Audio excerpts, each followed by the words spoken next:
Hall ખૂબ સારો બન્યો છે, આનંદની વાત છે. એટલે કોર્પોરેશન તો હમણાં બન્યું, મહાનગરપાલિકા તો હમણાં બની, પણ નગરપાલિકામાં સરસ હોલ બન્યો.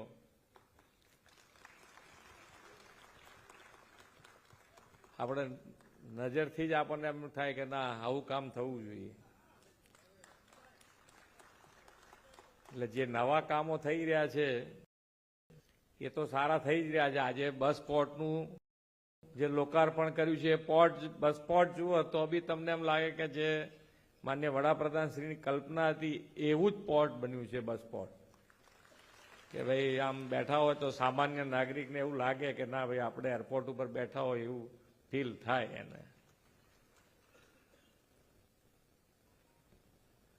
અને હવે નવા જે બધા કામો થાય એ હવે આની સાપેક્ષમાં થવા તરત કમ્પેરિઝન થાય. એમાં શું છે કે હવે કંઈ બી નવું બનાવશે તો આ બધાને કે આ તો યાર પેલું તો જો કેવું છે, આ કેવું છે, તરત કમ્પેરિઝન થવાની. એટલે તમારો ઓટોમેટિક બધું સુધરવા માંડશે હવે કે ભાઈ હવે આ પ્રમાણેની કમ્પેરિઝન તમારી સારી શરૂઆત થઈ ગઈ છે. અને નગરપાલિકા બની એટલે હું એ જ પૂછતો હતો કમિશનર શ્રીને કે ભાઈ તમારે બજેટ કેટલું હતું નગરપાલિકાનું? તો કે 150 કરોડનું બજેટ. અને મહાનગરપાલિકા બની એટલે 850 કરોડ રૂપિયાનું. એટલે એટલો ને એટલો વિસ્તાર અને પૈસા કેટલા વાપરવાના? 5-7 ગણા પૈસા વાપરવાના. એટલે કામે સારા થશે. તમારું આયોજન, તમારા તરફથી પડતી મુશ્કેલીઓ વ્યવસ્થિત રીતે અમારા પ્રતિનિધિ, જનપ્રતિનિધિ પાસે જઈને તમે આપો, બેસીને શાંતિથી ચર્ચા કરીને તો કમિશનર શ્રી સુધી પહોંચાડીને એ કામો બધા સરસ થાય. આયોજનબદ્ધ રીતે દર વર્ષે પૈસા આયા જ કરવાના છે. કદાચ આપણને કેવું હોય કે ભાઈ મહારાજ ત્યાં પહેલું કામ થઈ જાય, બીજાના ત્યાં પછી થાય, એમાં આપણે આગા પાછા થઈએ. પણ આ તો આયા જ કરવાના છે. આ તરત તમે હજુ શરૂ નહીં થાય ત્યાં સુધી બીજાનું કામ એ મંજૂર થઈ જવાનું.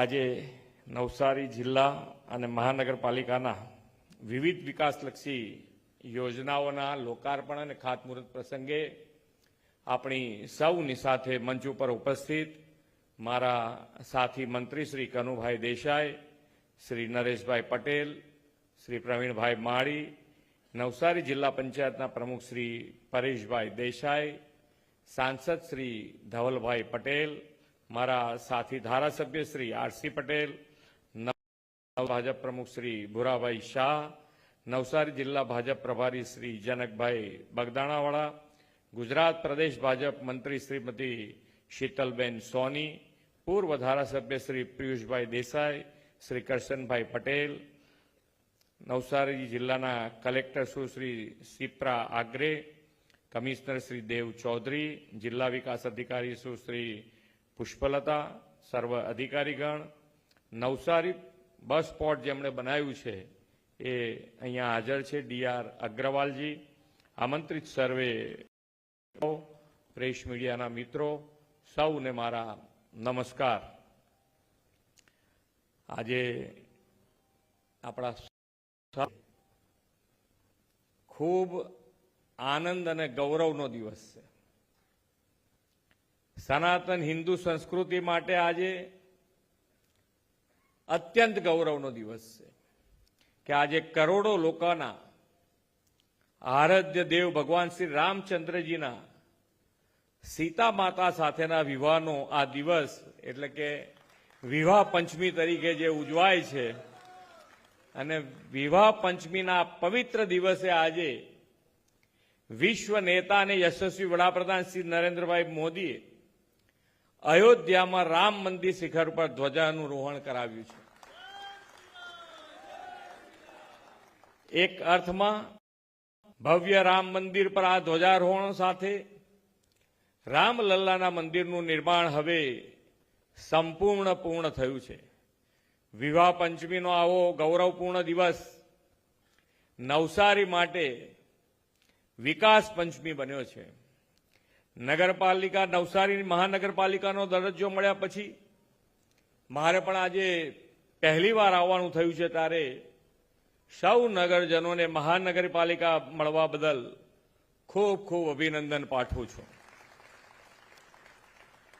આદરણીય વડાપ્રધાન શ્રી નરેન્દ્રભાઈ મોદીએ નાગરિક દેવો ભવના મંત્ર સાથે લોકહિતના અને જનસુખાકારીના કામોને એક નવી દિશા આપી છે.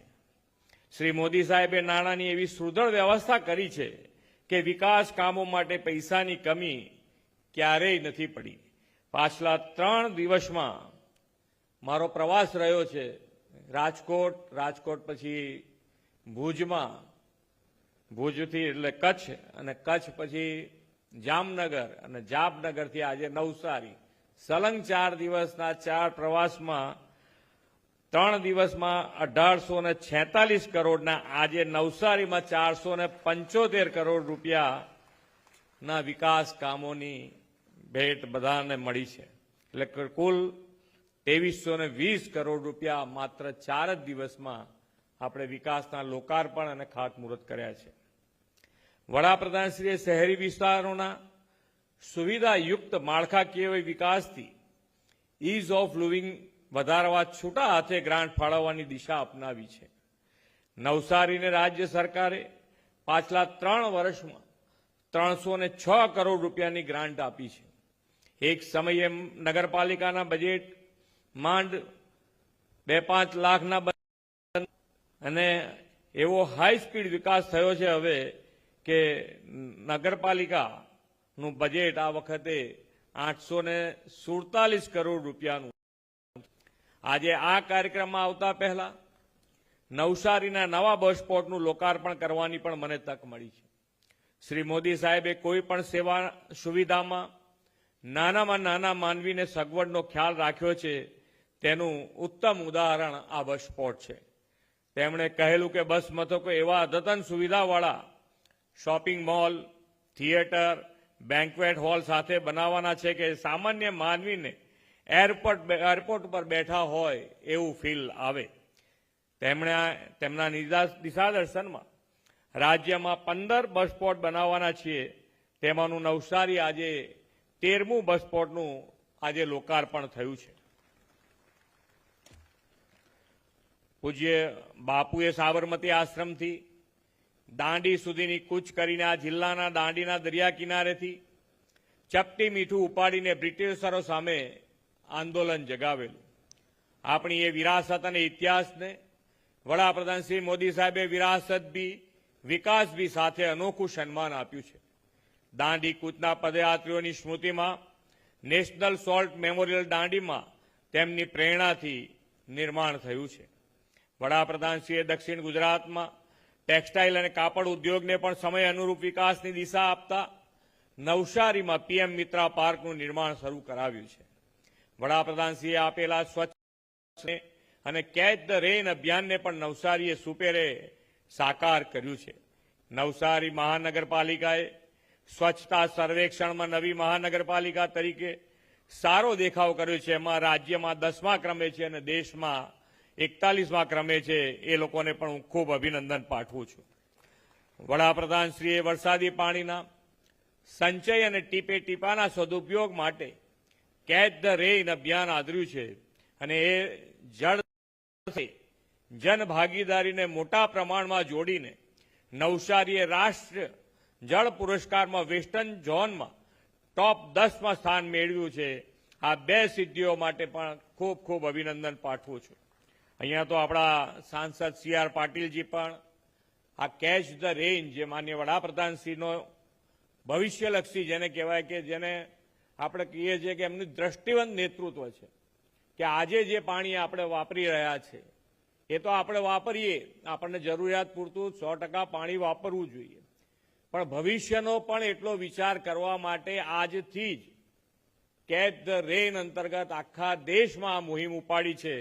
અને ડિપાર્ટમેન્ટ પણ આપણા સાંસદ અને અમારા પૂર્વ પ્રદેશ અધ્યક્ષ શ્રી CR પાટીલજી આખા દેશમાં દરેક રાજ્યમાં ખૂબ મોટી મુહિમ ઉપાડી છે, જેથી કરીને ભવિષ્યમાં પણ પાણીની અગવડ આપણને ના પડે અને વરસાદનું ટીપે ટીપું પાણી જે આપણાથી વપરાય એટલું વાપર્યા, ના વપરાયા પછી જે સંગ્રહ થઈ શકે તો એ સંગ્રહ થવો જોઈએ, અને સંગ્રહ ના થાય તો એ ટીપે ટીપું જમીનમાં કેવી રીતે ઉતરે આ માટેનું આ અભિયાન આપણે શરૂ કર્યું છે એ ખૂબ સારું કામ કર્યું છે એ બદલ એમને પણ ખૂબ અભિનંદન.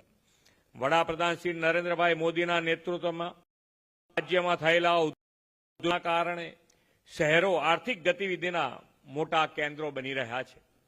આ આર્થિક વિકાસના કેન્દ્રો 2047 સુધીમાં કેવા હશે તેનું અત્યારથી જ વડાપ્રધાનશ્રીએ આયોજન કરીને શહેરો અને આસપાસના વિસ્તારોના હોલિસ્ટિક ડેવલપમેન્ટ માટે ગ્રોથ હબ તરીકે વિકસાવવાનો પ્લાન બનાવ્યો છે.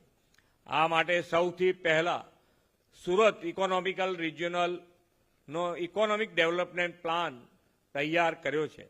સુરત અને તેની આસપાસના નવસારી, ભરૂચ, ડાંગ, તાપી તથા વલસાડ એમ 6 જિલ્લાઓના આ પ્લાનમાં સમાવેશ કરવામાં આવ્યો છે અને જેના કારણે સુરત સહિત નવસારીને પણ ઝડપથી વિકાસનો લાભ મળશે. અહીં રોકાણ, ઇન્ફ્રાસ્ટ્રક્ચર, ઉદ્યોગ અને રોજગારીની તકો પણ વધવાની છે. આજે આપણે વિકસિત ભારત, માન્ય વડાપ્રધાનશ્રીનો જે સંકલ્પ છે કે ભારત 2047 સુધીમાં વિકસિત બનાવવું અને એ વિકસિત બનાવવા માટે વડાપ્રધાનશ્રીએ આત્મનિર્ભર સ્વદેશી ભારતથી સાકાર કરવાનું જ્યારે આપણને આહવાન કર્યું છે ત્યારે સ્થાનિક ઉત્પાદનો અને સ્વદેશી વસ્તુઓનો વધુને વધુ વોકલ ફોર લોકલને વેગ આપીને આપણે સૌ સાથે મળીને આત્મનિર્ભર ભારતથી આત્મનિર્ભર ગુજરાત બનાવીએ એ જ અભ્યર્થના સાથે વિરમું છું. ભારત માતા કી જય. વંદે માતરમ. જય જય ગરવી ગુજરાત.